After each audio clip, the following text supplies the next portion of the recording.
Miha Kordiš. Je on zgolj nek dvolični manijak ali je on morda nekdo, ki pozna skrite pasti sistema? No, to si bomo bolj podrobno pogledali v prihajajočem tednu, ko se povežem z njegovo energijo in jo vzamem pod drobnogled. Danes bomo pa začeli tako, da naredim nek začetni uvodni sken, kot sem naredila že za dva predhodna politika na tem mojem kanalu. Če si tukaj nov oziroma nova, lepo pozdravljena v moji družbi. Moje ime je Tea Lumina in sem sodobna čarovnica ter vodnica skozi nevidni svet, kar pomeni, da imam izurjeno intuicijo in zelo dobro zaznavam subtilne energije, kar pomeni, da se lahko povežem z energijami različnih ljudi ter si pogledam, kaj se skriva pod njihovimi maskami oziroma kaj se skriva v njihovi podzavesti in kaj v bistvu govorijo med vrsticami. Torej, Miha Kordiš, kdo je sploh to? Jaz nisem vedela za tega človeka, da sploh obstaja, pač ne ukvarjam se s politiko sicer. Prvič sem ga zasledila kakšen mesec nazaj, ko sem brskala po TikToku in zasledila en zelo zanimiv video, ki bi ga rada pokazala tudi tebi, oziroma dajmo si ga skupaj pogledati. Je pa ta video en kratki odsek iz podcasta, ki ga je naredil s Klemnom, kaj že? Klemen Selakovič v podcastu Aideja. Evo, takoj shaream screen. Takole, evo, dajmo pogledati. In tukaj smo v bistvu med najslabšimi v Evropi, a ne? S temi prispevki pa dejatvami, ki jih... Ja, Ne, glih tam nekje v povprečju smo. tam drugi, tretji na ravni cele Evrope z Ne. vidika. Ja, Ne. ne? Ne. Kje pa smo? Slovenija je nekje v povprečju, kar se tiče pač. Jaz sem videla ta video in seveda nisem vedela, da je on nek politik. Nisem sploh vedela, o čem se gre, ampak zelo mi je bila zanimiva ta dinamika med njima. V tem delčku si izmenjata eno tako lepo, zanimivo energijsko igro, kjer se vidi, da sta oba trdno zasidrana v svojih prepričanjih in hočeta drug drugemu nekako spodnesti tla pod nogami, ampak to tako lepo zelo speljeta, recimo, ko Klemen popusti, pa reče, kako pa. In potem Miha lepo nadaljuje s svojimi argumenti. In v bistvu ta delček tega kratkega videa sem si jaz pogledala večkrat, ker mi je bila zelo zanimiva ta njuna dinamika, predvsem pa obrazna mimika obeh. Potem pa me je ta delček spodbudil, da sem šla v bistvu pogledati cel podcast. In jaz sem človek, ki podcaste posluša na dvakrat hitrosti. Zakaj? Zato, ker moji možgani enostavno rabijo ful stimulansa. Če poslušam na enkrat hitrost, moje misli odpelje, grejo vse povsod in potem poslušam pa skrati še en kup drugih stvari, razmišljam. Ko pa imam na hitro nastavljeno predvajanje, pa moji možgani lažje ohranjajo fokus. Ko sem si jaz šla pogledati ta podcast, mi je bilo zelo zanimivo, da v bistvu se sploh nisem zavedala, da ga poslušam na enkratni hitrosti, in pogledala sem cel podcast v enem šusu, kar je, mislim, da traja 3 ure ali pa skoraj 3 ure, in to je zame rekord, da sem na enkratni hitrosti poslušala cel podcast tako dolg in celo podcast, ki je politično usmerjen, kajti politika mene načeloma ne zanima oziroma te debate mi niso toliko pomembne, dajmo tako reči. Zakaj sem se odločila pogledati ta podcast?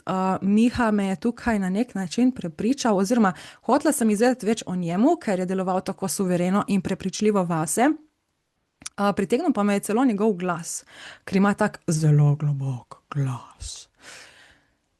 Pritegnila me je tudi ta njegova pač telesna govorica, drža, všeč mi je ta njegova srajca, nekako se mi zdi zelo tak dečko na mestu, tak je bil pač moj prvi vtis, in po ogledu tega podcasta s Klemnom sem v bistvu dobila o njemu kar dobro mnenje.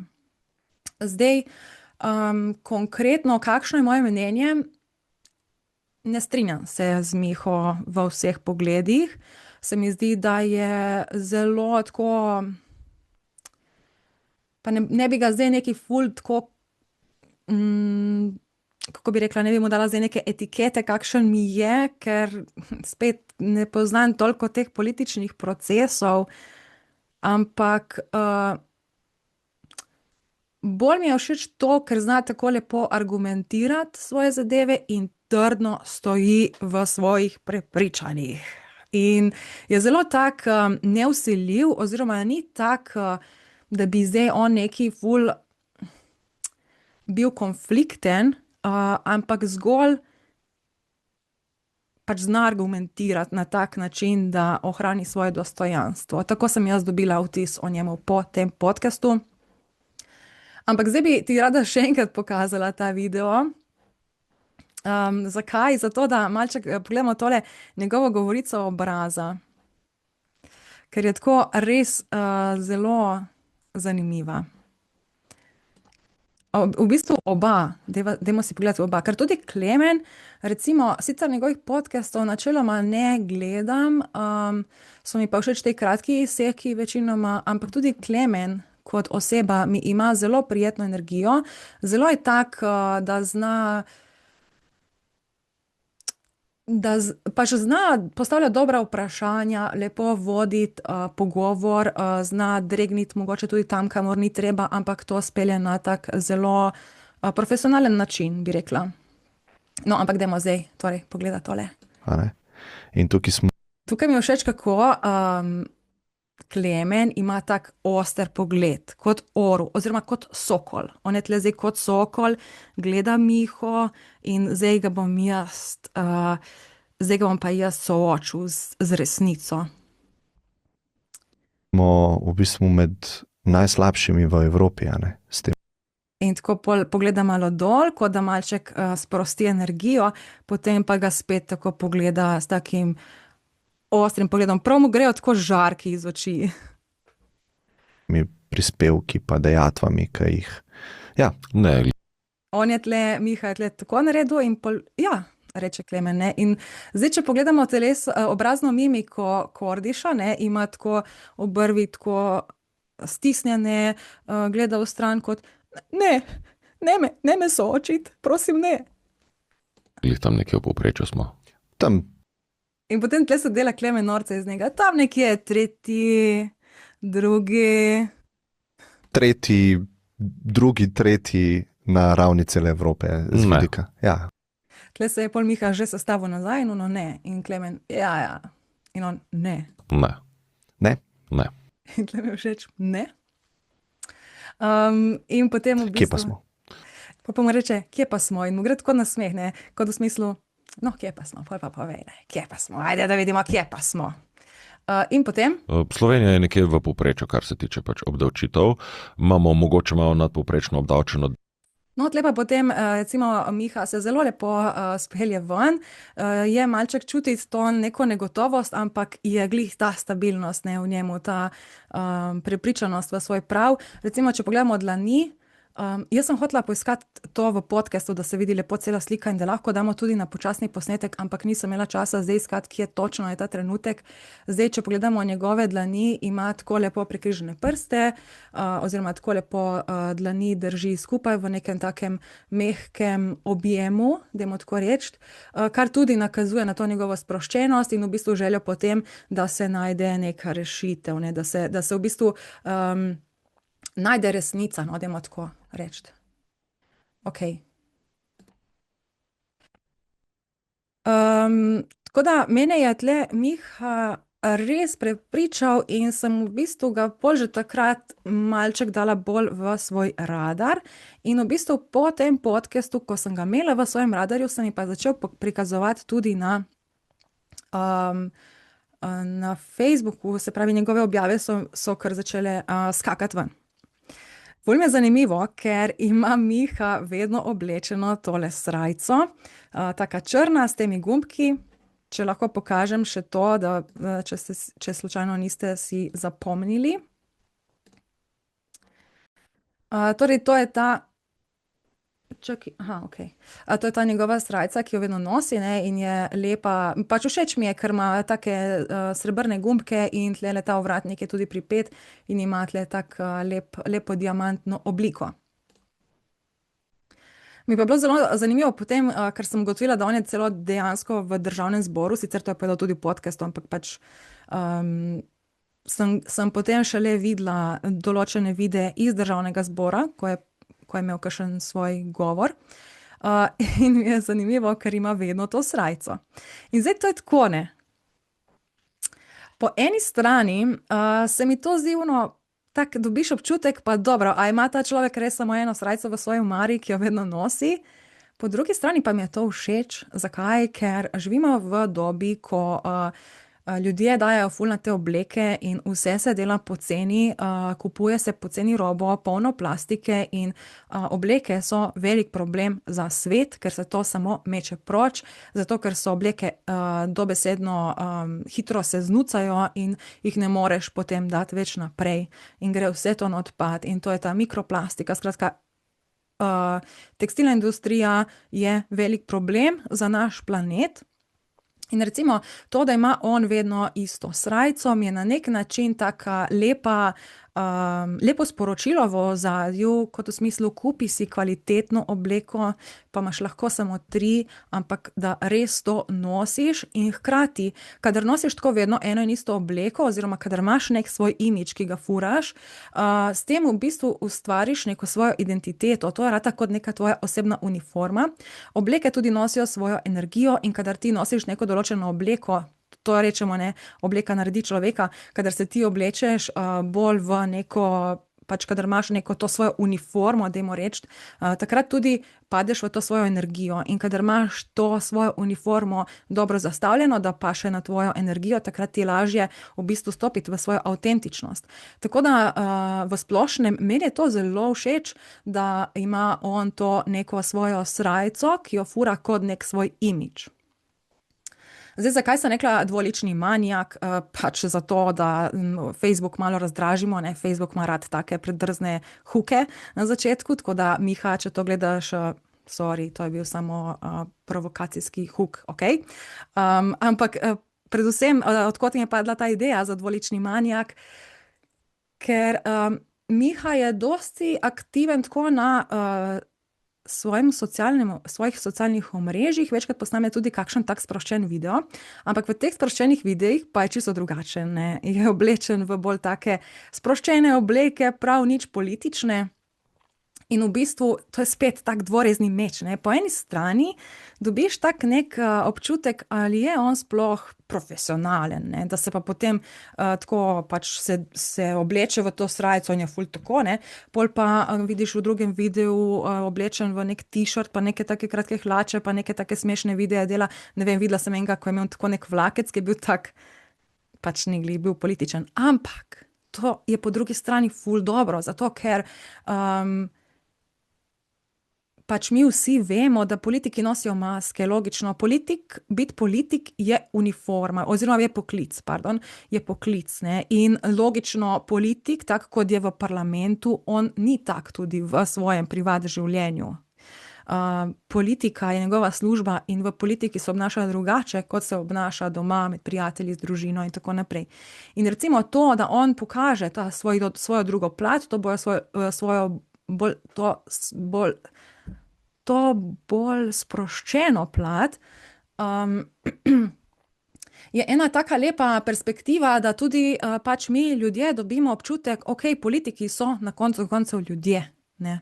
Niso samo rekelc, kravata in resna faca, ampak znajo biti tudi sproščeni, igrivi, zabavni. Kar recimo pri Janezu Janši, to se mi zdi, da bi on mogel začeti malo bolj dajati v ospredje, da bi tudi on pokazal ta svoj drugi obraz, sploh zato, ker ima on res zelo tako strogo prezenco v javnosti. Tako da v bistvu mi je bil zelo simpatičen dečko, no, tako. Zdaj, kar se tiče njegovih programov oziroma tega, kar nisem zdaj neki ful šla globoko raziskovati v to, kakšno On je v bistvu v stranki Mi socialisti, predvidevam, da je predsednik te stranke, nisem pa ziher. In zdaj njihov program, oziroma to, kar sem uspela izvedeti iz tega programa, ne vem, že ta podcast, recimo Klemen, se ni glih strinjal z njim in jaz sem v bistvu bolj na strani Klemna, kar se tiče tega podcasta, se pravi, bolj razmišljam podobno kot Klemen. Zdaj, jaz ne pravim, da je Miha kakorkoli, da ima slabe programe, pač ima svoje poglede, me je pa prepričal s tem, ker je znal na nek način opisati neke glih tega, kako deluje ta sistem, in on nekako je dal občutek, da pozna to kolesje v sistemu, ki je sicer skrito pred javnostjo, ali pa da ga drugi politiki recimo drugače predstavljajo, kot da on je nek tak mehanik, tak majhen, ki gre notri v tisto kolesje in zdaj vem, kako to deluje. Tako da se mi zdi vsekakor zelo inteligenten dečko, ve, kaj govori. Zdaj pa, če se z njim strinjamo ali ne, to pa je seveda odvisno od vsakega posameznika in kako vsak posameznik tudi vidi svet.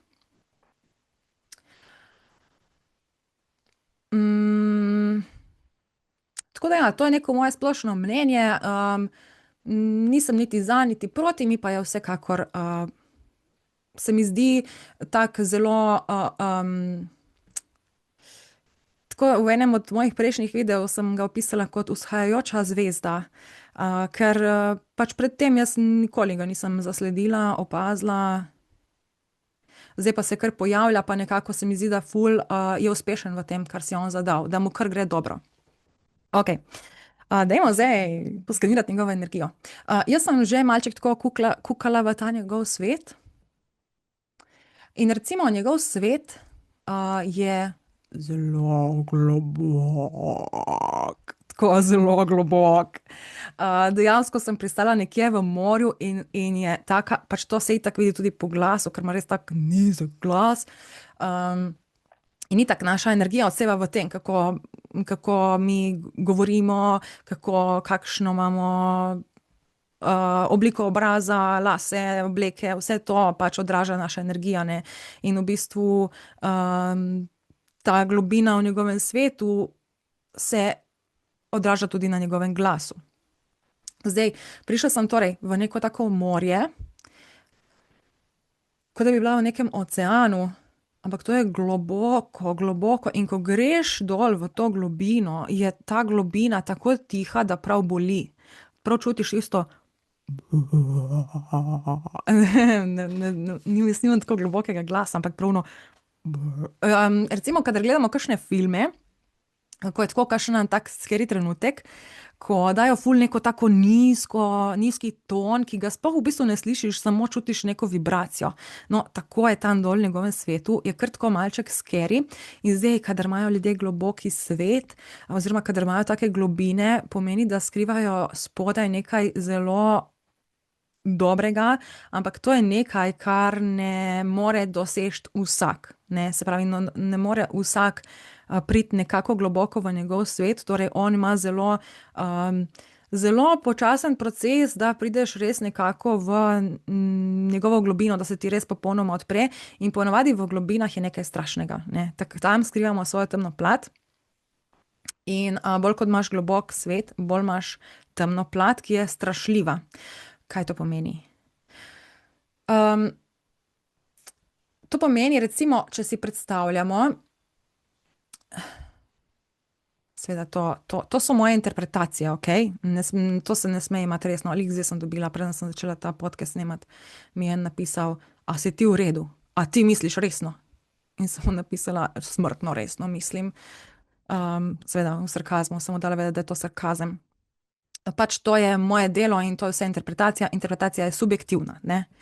Ampak recimo, kaj pomeni temna plat? Temna plat pomeni, da če si predstavljamo, da ima on neko partnerko, pa ima ta super odnos, ne, pol pa pride do nekega problema, ta globina bi se lahko odrazila tako, da če bi ga ta ženska recimo nekako zahinavila, bi on lahko pokazal to svojo temno plat, ampak bi jo potem v bistvu uničil, to žensko. On bi imel možnost jo uničiti, ampak kako psihološko uničiti. pač to ni nič slabega. To je v bistvu vrlina, ki jo imajo določeni ljudje z globino. Recimo, jaz imam tudi zelo globok svet in dejansko je tako, če mi ti stopiš na žulj enkrat, v redu. Če mi stopiš na žulj drugič, ti bom opozorila, ti bom povedala, ti bom oprostila, ampak si na zelo tankem ledu. In če mi stopiš na žulj tretjič, te bom drgnila. Ampak če mi to narediš še četrtič, te bom fucking zmlela. In kaj to pomeni zmlela? To pomeni, da te bom tako, da ti znam reči dve besede, ki te sesujejo zavedno, si jih zapomniš, se ti vgravirajo v možgane in te to zavedno spremeni kot človeka. Torej, ne da te bom uničila, da bom ne vem kaj naredila, ampak enostavno, če me toliko ti potlačiš po vseh teh priložnostih, ki sem ti jih dajala znova in znova in znova, na neki točki mi poči film, ampak ko meni poči film, mi poči zaprav in nisem škodoželjna, nisem nesramna, ampak samo povem resnico iz sebe, iz svoje globine in ta resnica iz globine te lahko uniči. Ampak uniči zakaj? Zato, ker nisi pripravljen slišati take globine o sebi. In recimo ljudje, ki imajo tako globino, so nevarni, ampak nevarni so za tiste, ki jim stopijo 15.000-krat na žulj. Ker ljudje z globino so zelo potrpežljivi. Zelo potrpežljivi. Imajo izjemno moč, lahko prenesejo marsikaj, imajo zelo visoko toleranco, ampak ko enkrat ti presežeš to izjemno močno toleranco, si pa najebal. Tako, zares najebal. Čakaj, zdaj moram dati pauzo, ker slišim, da me moj maček kliče, bi rad šel notri. Kratka, Miha definitivno ni oseba, s katerim bi bilo dobro češnje zobati. To ne pomeni, da moraš biti pazljiv, to pomeni samo, da je boljše zate, če si do njega iskren, odprt in pač, da ga ne prenašaš naokrog, tako bi rekla. Okej. Zdaj pa gremo, da opišem njegovo pisarno. Kakšno sem videla njegovo pisarno. Torej, pisarna na energijskem nivoju mi pove nekaj take, v bistvu energijsko gledano, kakšna je ta oseba oziroma kako deluje v svetu oziroma konkretno v politiki. Tako sem naredila recimo tudi za Roberta Goloba in če ste si pogledali tisti video, lahko zdaj lepo vidite razliko. Torej, Miha Kordiš, ko prideš v njegovo pisarno, mi je ful zanimivo, ker je taka, v bistvu ful je take bež barve, taka bež, izgleda peščena, veliko peščenih barv.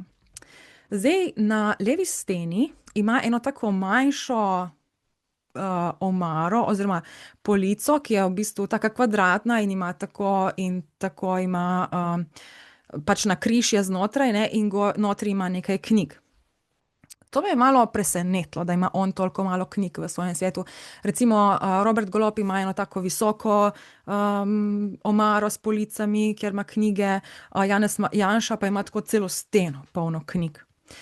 Zakaj me je presenetilo? Ker definitivno se vidi, da je Miha zelo razgledan, da ima veliko znanja, da ni glih po župi priplaval.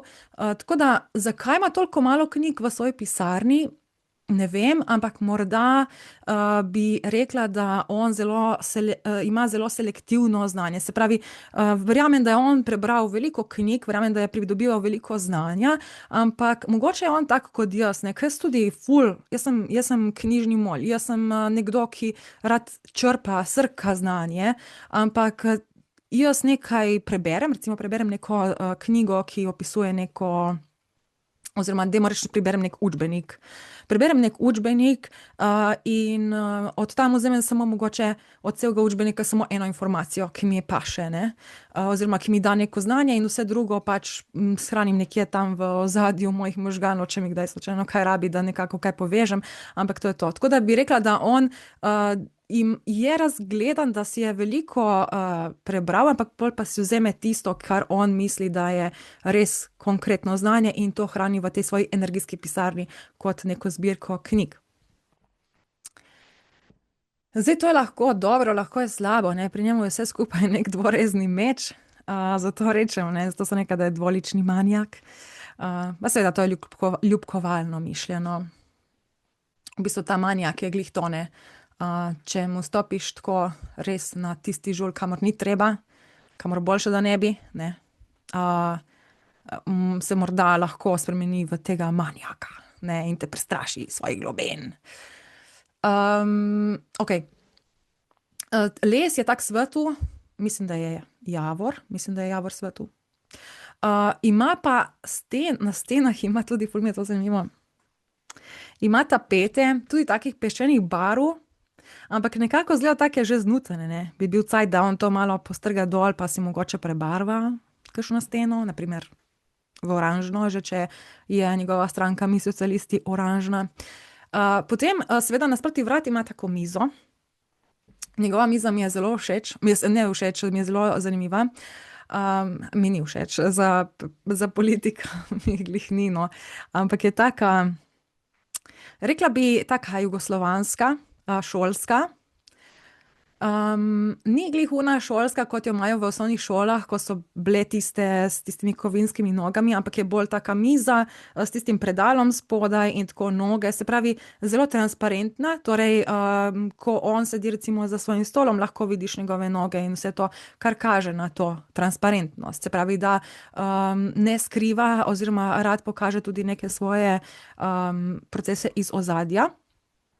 Njegov stol je pa tudi zelo tak šolski, zelo tak jugoslovanski, ne vem. Sicer ne vem zdaj, ali on mislim, da ne podpira Jugoslavije, tako pač tega režima, ki je bil takrat. Nisem sigurna, sem pozabila. Jaz tako ful take stvari, take informacije, evo, to je tisto, kar sem prej govorila, ne. Pogledam podcast, ampak iz tega podcasta si zapomnim samo tiste trenutke, ki so me čustveno so me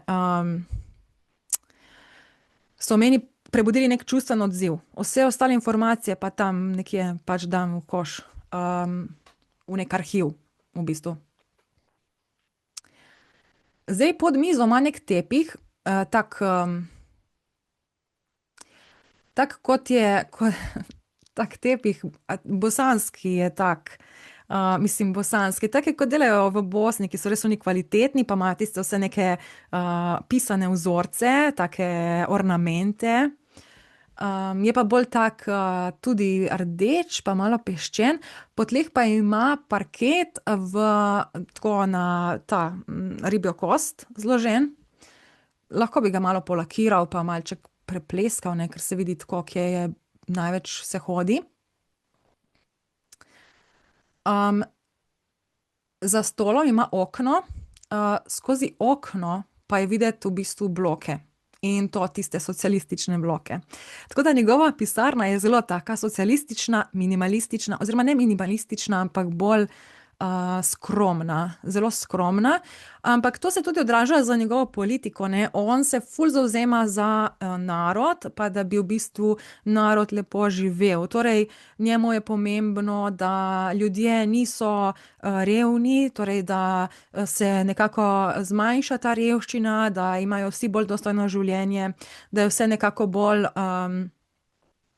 se pravi, te elite ga motijo, ne, torej, da je vse bolj nekako v ravnovesju, da ni toliko teh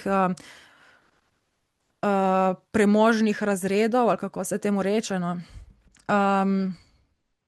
Moramo omeniti, da ima tam tudi koš za smeti, tisti kovinski, ki je pač mrežast in je prazen, kar je zelo lepo, pomeni, da čisti sproti svoje smeti.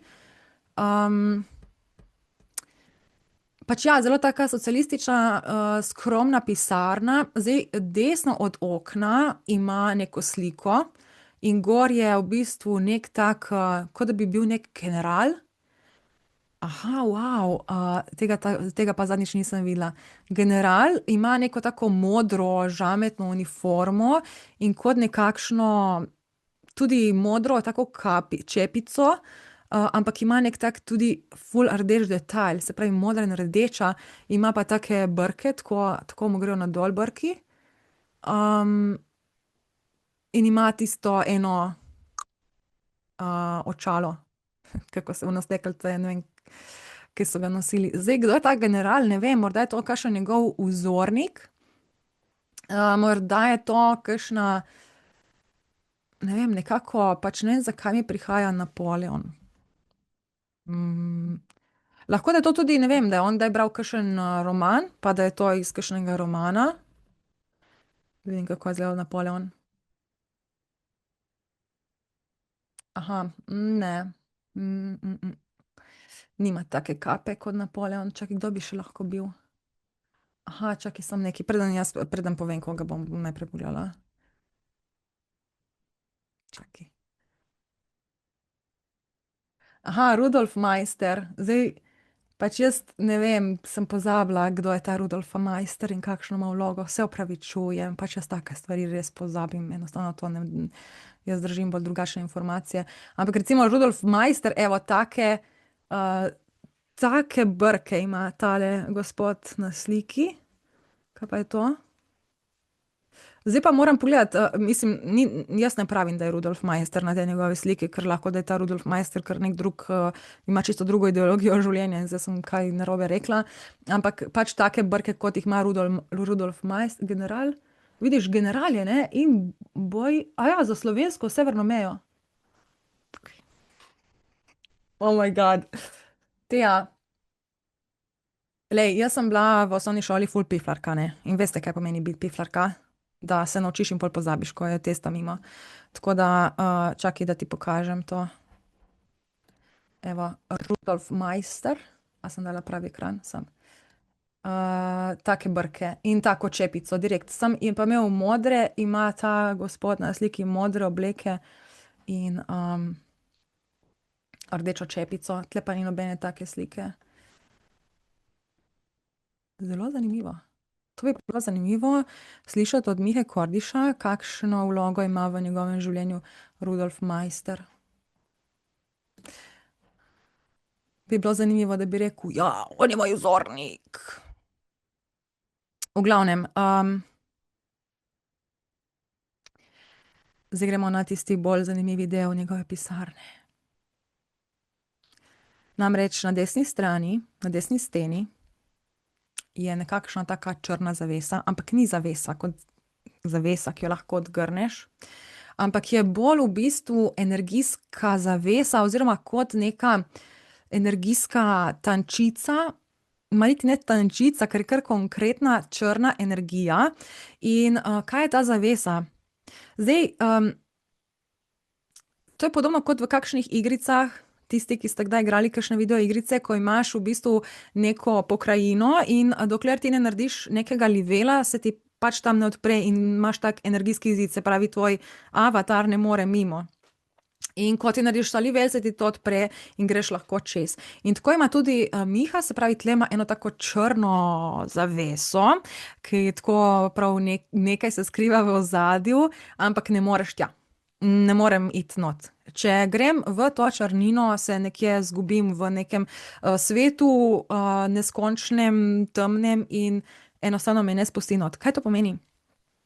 To pomeni, da on skriva nekaj, ampak to ni skrivati, da on zdaj nekaj prikriva nekaj slabega, ne, ampak so to te omejitve, ki jih imamo tudi mi v življenju, ne, se pravi, ti, če spoznaš neko osebo, ki ti je všeč, ne boš zdaj se z njo že drugi dan poročil, ne, ampak greš čez faze, čez livele, ne, najprej spoznaš kot prijatelja, potem greš tam na večerjo, pa se malo pogovorita, pa vidita, če imata neke podobne vrednote, ko vidite, da imata podobne vrednote, se malček več družita, potem pridejo te intimni trenutki in tako naprej, potem pride neko skupno življenje in tako naprej, ne, se pravi, se razvija odnos in tako imamo tudi, pa tako ima tudi on, ne, se pravi, spustite v ta svoj skromni svet, ker ima očitno enega generala tam, ki mu je neki vzornik, ki mu je neka notranja moč, in šele kasneje pa te spusti lahko čez. Zdaj, recimo, za razliko pri temu golobu, ne, on ima na tej desni strani torej neko tako kredenco veliko, stekleno, spodaj so zaprte omare, pol pa so take stekla, umazano steklo oziroma tonirano steklo, ne, in za tem toniranim steklom v omarah ima neke slike, neke bolj posebne knjige in neko skrivnost, ki je pač ni mi dovolil raziskovati. Za razliko od Janeza Janše, njegove pisarne nisem še tako konkretno cele opisala, ampak Janez Janša ima pa ta del odprt in v bistvu gre en tak lep prostor naprej. Mene je spustil v bistvu že do konca, sem lahko raziskala cel ta prostor in še en del mi je tam odprl. Tako da tle bi jaz rekla, zakaj ima Miha tako zaprt svet. Kot prvič, najine energije se še ne poznata, ne. Jaz sem zdaj ga samo tako na kratko malček počekirala. Tako da predlagam, da se spoznava, ne, na energijskem nivoju, seveda. Na energijskem nivoju je meni dovolj. Zame so energijski nivoji resničnost, ki je bolj resnična od naše resničnosti. Ok? To je, vem, koncept za mnoge, ko jih prav zaboli glava in si mislijo, da sem potrebna psihične obravnave ali kakorkoli, razumem, sprejmem, vse je ok. Pač, če nečesa ne razumeš, logično se ti to zdi nevarno. Ok? Ampak dajmo torej, da se povežem z njim.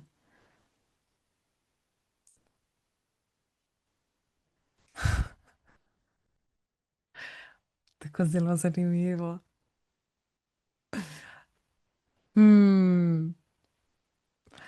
Zdaj, pač jaz sem prišla kot, ne v njegovo pisarno, ampak prišla sem pač kot neka dvorana, pač ne, ni dvorana, pač pridem v njegov energijski prostor, in njegova energija me je že zaslutila, ne, zato, ker sem si ogledala njegovo pisarno, kot da bi pač, ok, nima veze, njegova energija me je zaslutila in pač me je tam čakal, bil je v tej svoji srajci črni, se pravi, je pristopil profesionalno do mene. Zdaj, ko so si podala roke, on je bil čisto tako brez nasmeha, ne. Miha Kordiš. Tako zelo zaprt sprva. Čustveno zelo zaprt in to se tudi kaže v bistvu, to, da ima to zagrnjeno zaveso, kaže na to, da on je do vsakega človeka prividen in to so, ponavadi smo taki vsi ljudje, ki imamo ful globine. Ker najprej ti hočeš, evo, glih danes sem imela klic z nekom, ki je tudi bilo tako, ne. Začetek klica je bil ful tak, prav si mogel vleči besede iz tega človeka ven, ne, pol pa, ko enkrat prideš do neke točke, pol pa kar se začne debata, ne. Tako da tudi on je bil tako zelo Miha Kordiš. Ampak v bistvu, takoj, ko so si podala roke, sem jaz začutila to njegovo globino, ki je tako prišla, pač energijo se začuti, take vibracije nizke, ne, tako in v bistvu je to v meni prav tako naredilo, malček me je tako prav zvilo, kot neki strah sem začutila, in tudi v njemu se je čutilo, da ima cmok v grlu, ne, se pravi, tako zelo zanimivo.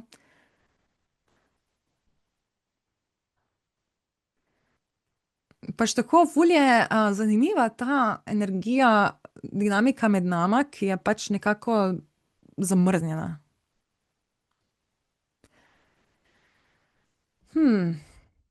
Recimo, veš, kaj mi to pove? Ker recimo, ko sem jaz prvič tako prišla do Janeza, ne, do Janeza Janše,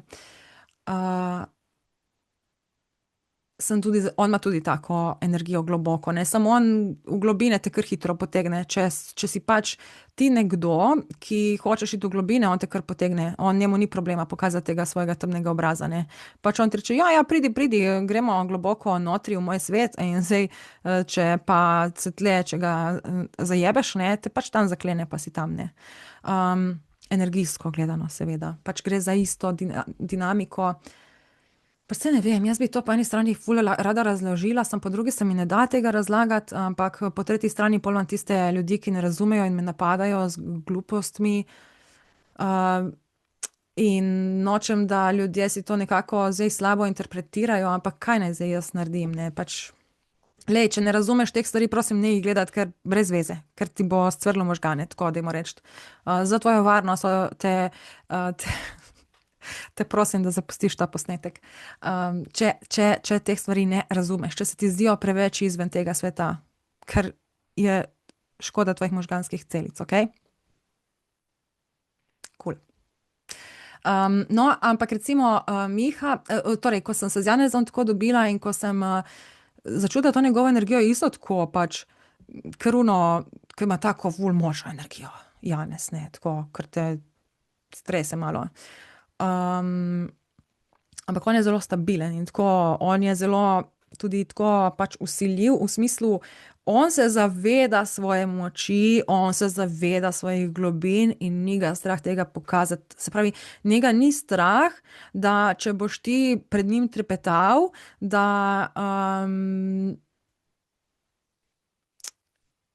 pač njemu je to v bistvu samo še bolj tisto, mu je všeč, če te v bistvu spravi do take točke, da si tak podredljiv, ne. Medtem ko Miha Kordiš tega se še ni osvojil in recimo jaz se tle z njim ful poistovetim, ne.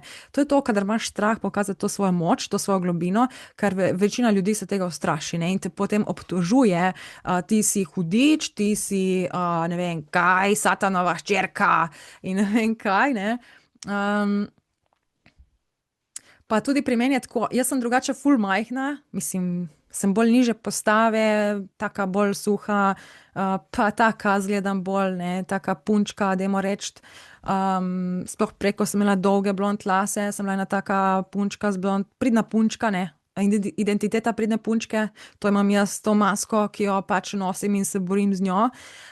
In v bistvu jaz, da pokažem to svojo globino, pač nekako imam občutek, da se me bodo ljudje ustrašili, ne, ker je dosti skregana z mojo podobo.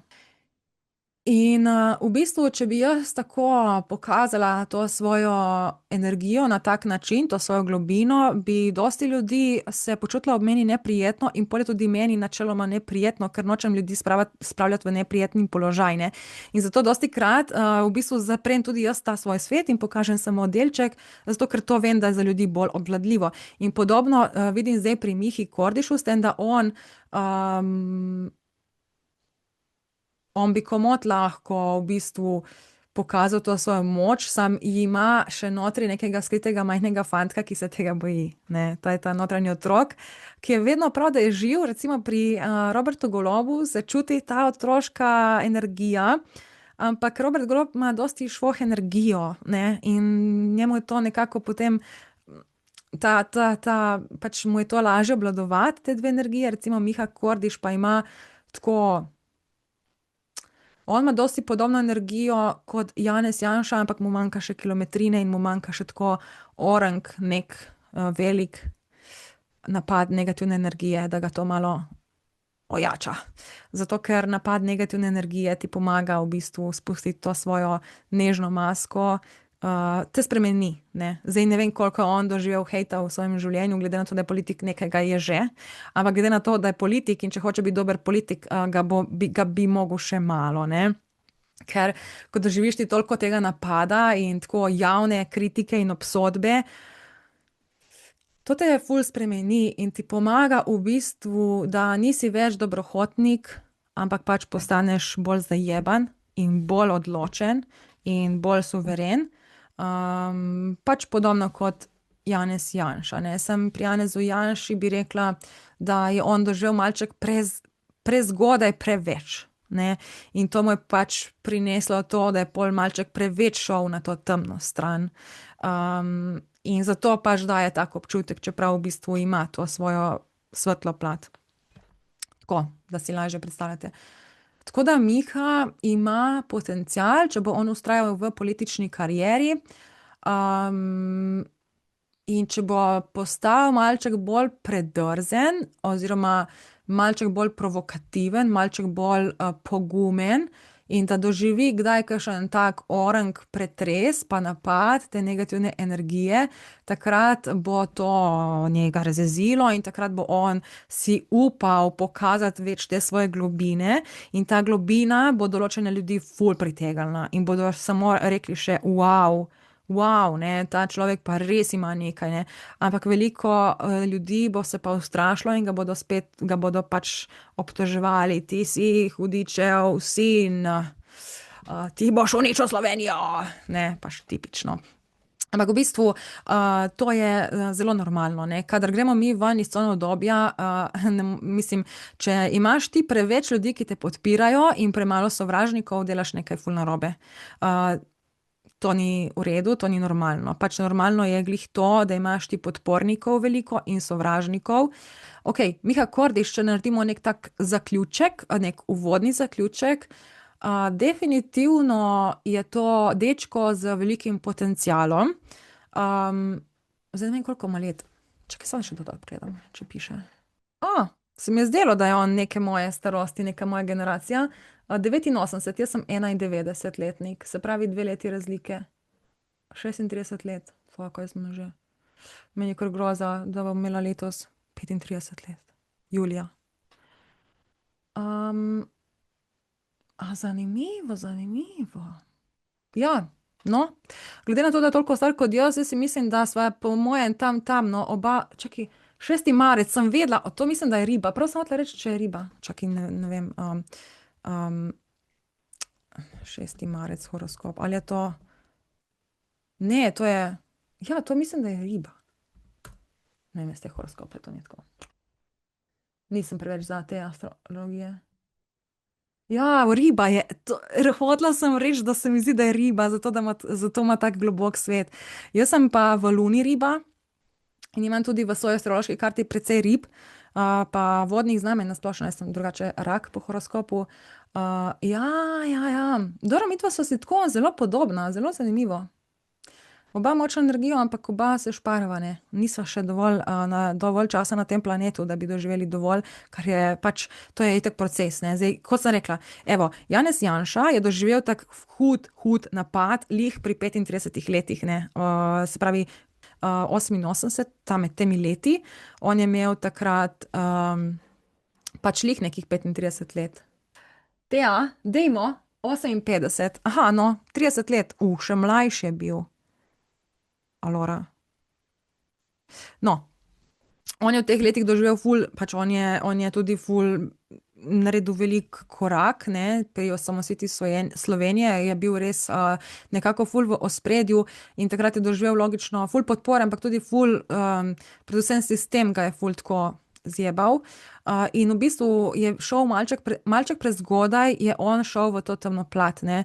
Zdaj pa jaz in Miha, ne, oba imava zelo globoko energijo, ampak recimo jaz sem tudi doživela lani tak ful velik napad, ki me je dejansko spremenil, ne, mi je dal bolj tisto, pač postaneš bolj zajeban, ker vidiš, da brez veze se delati nekaj pridnega in tako, da ugajaš vsem, ker na koncu ti najbolj nastradaš, ne, in pač enostavno dobiš ta pač hladno srce, dajmo reči, ne, da ko ti ljudje pišejo razne kritike in komentarje, da te to več ne gane. Ampak on ima potencial in je ful lepo, da se počasi odpira ta njegova globina, ker on je tako globoka oseba, ima tako globoko osebnost, sploh ker je riba, da če bi on to prehitro odprl, bi dobesedno bi ga ljudje pač zmleli, ker bi se ustrašili te njegove globine, ne. In podobno je pri meni. Jaz mislim, da nimam toliko globine kot Miha, ampak me pa ni strah iti tako globoko v svetove drugih ljudi, ne, ker recimo kakšni ljudje se ustrašijo tega. No, kakorkoli, evo, zdaj sem že začela, se mi zdi, malček blebetati vse gor pa dol, pa levo pa desno. Zdaj, kakšen je plan za ta teden? Jaz bom itak, pač Janez Janša je še kar tako nekako precej prisoten v mojem energijskem polju, Robert Golob je nekje zalutal, oziroma pač on me je itak zaprl v zapor, on misli, da sem še vedno tam, verjetno, ne vem, moram tudi njega nekako spet poiskati. In zdaj pa prihaja še Miha Kordiš v ta moj energijski svet in bomo videli, kakšna bo dinamika. Naslednji petek pa naredim report, kaj se je dogajalo tekom tedna, tokrat si bom zapisovala po dnevih, da bo bolj to lepo strukturirano, in bomo videli, kako se odražajo te energije, kakšne stvari bom še izvedela, kakšne dogodivščine se bodo še dogajale na energijskem nivoju, okej, ne jemati teh stvari resno. To jih lahko samo jaz jemljem resno, ker jih razumem in ker jih čutim in ker jih znam interpretirati tako, da pač brez besed. Kadar te stvari interpretiramo z besedami, pride do mnogih anomalij, dajmo reči, ne, ker potem ljudje, ki tega ne razumejo, te interpretacije jemljejo preveč dobesedno in si marsikaj narobe interpretirajo, kar lahko potem vodi do dezinformacij, tako da to ni za imati resno, to je samo neka taka filozofija, raziskovanje drugih perspektiv, in v bistvu igranje z energijami. In to je to, zgodbice iz domišljijskega sveta. Okay? No, se vidimo. Lepo se mejte in veliko se smejte. Čau, čau.